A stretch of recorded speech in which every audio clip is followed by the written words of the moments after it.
Actually, we have done, I think, a good job solving most of it. I think removing Article 370 was step number one.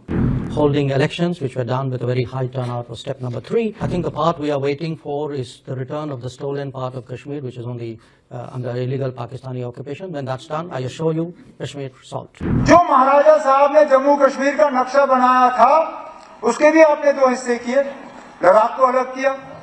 और आप कहते हो लद्दाख के लोग ये चाहते थे। कभी पूछा आपने उनसे? जम्मू कश्मीर का एक नक्शा आपको दिया, चलिए एक हिस्सा पाकिस्तान के पास में, उसमें भी आज फॉरेन मिनिस्टर साहब ने कहा कि हम वापस लेके आएंगे। किसने रोका? मुझे बताइए किसने रोका? जब आप लाएंगे ना, मेहरबानी करके जब ये थोड़ा सा हम पे एहसान करिए, जब उस तरफ का लाएंगे तो जो चीन के पास है ना, वो भी लाइए। Look, on Kashmir, actually we have done, I think, a good job solving most of it. I think removing Article 370 was step number one. Then restoring growth and economic activity and social justice in Kashmir was step number 2. Holding elections, which were done with a very high turnout, was step number 3.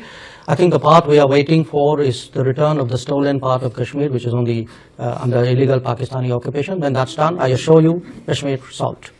महाराजा बहादुर ने विरासत में जम्मू कश्मीर का एक नक्शा आपको दिया, चलिए एक हिस्सा पाकिस्तान के पास में, उसमें भी आज फॉरेन मिनिस्टर साहब ने कहा कि हम वापस लेके आएंगे। किसने रोका? मुझे बताइए किसने रोका? हमने कभी कहा कि मत लाओ? कभी कहा? हम कहते हैं अगर लाना है तो लाइए। अच्छा, यहां पे तकरीरों में कांग्रेस को आड़े हाथों लिया गया, आपने हाजी पीर छोड़ा, आपने ये छोड़ा, आपने वो छोड़ा। खुद बताइए ना, जब करगिल का वार हुआ क्या वापस आया? वो मौका था ना, लाते, मौका मिल गया था, बहाना था आपके पास। पाकिस्तान ने हमला किया था, अगर लाने का इतना शौक था उस वक्त लाते, नहीं लाए, चलिए कोई बात नहीं, उस वक्त नहीं हो पाया। आज अगर ला सकते हो लाइए ना, हमें से कौन सा ऐसा है जो कहे ना लाए? ला सकते हो तो लाइए। लेकिन उसके साथ साथ जब आप वो नक्शा देखते हो ना जम्मू कश्मीर का, उसमें जम्मू कश्मीर का एक हिस्सा पाकिस्तान के पास है, ठीक, लेकिन एक हिस्सा चीन के पास भी है। उसकी बात क्यों नहीं होती?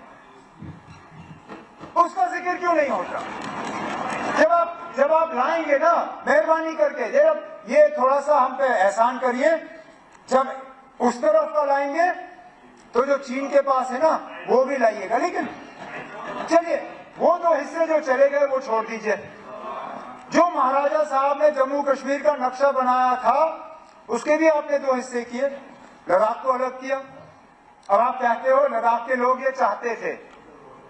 कभी पूछा आपने उनसे? कभी मालूम करने की कोशिश की? पहले दिन से करगिल के लोग इस फैसले के साथ नहीं थे, ठीक। आज अक्सर बेशतर लद्दाख की आबादी जो है, गोद आबादी, वो भी इस फैसले के साथ नहीं है। आज जिन लोगों ने 5 अगस्त 2019 को मिठाइयां बांटी थी, आज वो भी कहते हैं कि शायद इससे बेहतर तो हमारी हालत जम्मू कश्मीर के साथ ही बेहतर थी। तो पैदल आए लेह से दिल्ली अपने हकूक हासिल करने के लिए, तो वो विरासत का जो हमें मिला था वो भी नहीं रहा। और विरासत में महाराजा साहब क्या छोड़ गए हमारे लिए? स्टेट सब्जेक्ट लॉज, कि हमारी जमीन हमारी, हमारी नौकरियां हमारी। कहां है वो लॉज ना?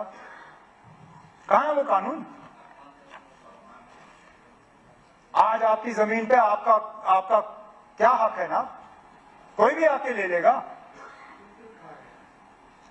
आज आपकी नौकरियों पे क्या हक है आपका?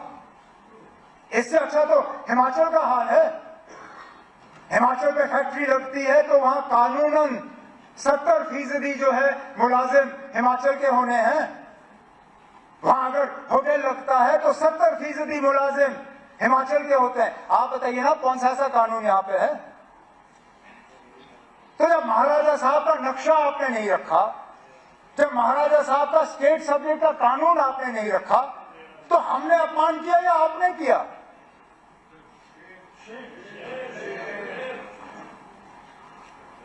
लेकिन चलिए, कर लिया। फिर 13 जुलाई पे आप नाराज हुए, आपने वो अल्फाज इस्तेमाल किए जो स्पीकर साहब ने मजबूरन उनको एक्सपंज करना पड़ा। लेकिन आपकी और हमारी सियासी सोच बिल्कुल अलग है। आपकी आइडियोलॉजी, हमारी आइडियोलॉजी, उनमें कोई मेल नहीं है। लेकिन कम से कम जब हम अल्फाज इस्तेमाल करें तो सोच समझ के करें।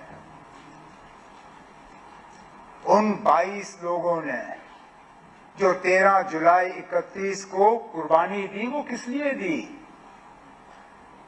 एक आवाज हासिल करने के लिए, कुछ हकूक हासिल करने के लिए। और अगर उनका वो करना गलत होता, महाराजा साहब ने उनकी कुर्बानी के बाद जो कदम उठाए, क्यों उठाए? जो वैलेंसी कमेटी बिठाई गई, जो जस्टिस दलाल कमीशन बिठाया गया, क्यों बिठाए गए? जो उस कमीशन के बाद इलेक्शन का अनाउंसमेंट हुआ, जो इलेक्शन करके प्रजा सभा बनी, वो प्रजा सभा आखिर में जम्मू कश्मीर की असेंबली बनी। अरे नाब, जिन कुर्बानियों के बुनियाद पे ये असेंबली कायम हुई, उनके बारे में भी हम इज्जत से 2 शब्द इस्तेमाल नहीं कर सकते। उनकी सिर्फ इतनी खता है कि वो मुसलमान थे, इतनी खता, ये मानिए आप। क्योंकि बाकी मुल्क में जहां शख्सी राज के खिलाफ आवाज उठी, वहां पे किसी ने उनको गद्दार नहीं कहा। लेकिन यहां पे क्योंकि वो मुसलमान थे और जमहूरियत के लिए लड़ रहे थे, हमारे मुंह से उनके बारे में इस तरह के अल्फाज कितनी आसानी से निकलते हैं। अब मैं बाकी इतिहास, हिस्ट्री में नहीं जाऊंगा, क्योंकि मैंने तारिगामी साहब की तकरीर के बाद उनको एक पर्ची भेजी। मैंने कहा ना, आपने तो मेरी आधी तकरीर मुझसे ले ली, जो आपने पूरा हिस्ट्री का हमें यहाँ पे सुना दिया, तो मैं उसी को अपनी तकरीर समझ के तारिगामी साहब की बात जो है उसको ओन करता हूं। लेकिन आप ये मानिए, आप चाहे आप 13 जुलाई की छुट्टी रखें ना रखें, चाहे आप 5 दिसंबर की छुट्टी रखें ना रखें, उन लोगों की कुर्बानियों को यहाँ के लोगों के दिलों से कोई निकाल नहीं सकेगा। आपको क्या लगता है ना, 5 दिसंबर की छुट्टी हटा के शेर कश्मीर का जो उनकी कद है वो कम होगी? अरे नाम, अगर आपने हमसे पूछा होता, मैं अपनी मर्जी से वो छुट्टी छोड़ देता। मेरे साथी, पता नहीं उनको याद है या नहीं है, जब मैं वजीर आला था पिछली बार, मैंने अपने साथियों से उस वक्त कहा कि हाँ, मैं 5 दिसंबर की छुट्टी छोड़ना चाहता हूँ। सलाखिया साहब गवाह हैं। मैंने कहा, इस जम्मू कश्मीर में छुट्टियां बहुत ज्यादा हैं, मैं छुट्टियां कम करना चाहता हूँ। लेकिन अगर मैं बाकी छुट्टियों को काटना शुरू करूंगा, ये लोग मुझे कहेंगे कि देखो, अपने दादा की छुट्टी तो रखी, बाकियों को काट गए। तो मैं पहले शेर कश्मीर की छुट्टी जो है 5 दिसंबर वाली निकालूंगा, फिर हम और छुट्टियां जो है कम कर लेंगे। क्योंकि मुझे मालूम है शेर कश्मीर की शख्सियत जो है वो 5 दिसंबर की छुट्टी से नहीं है। उन्होंने जो जम्मू कश्मीर के लिए किया वो कोई मिटा नहीं सकता।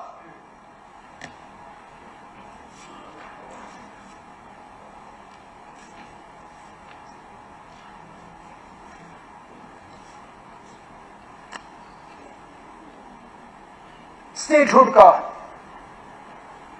रेजोल्यूशन,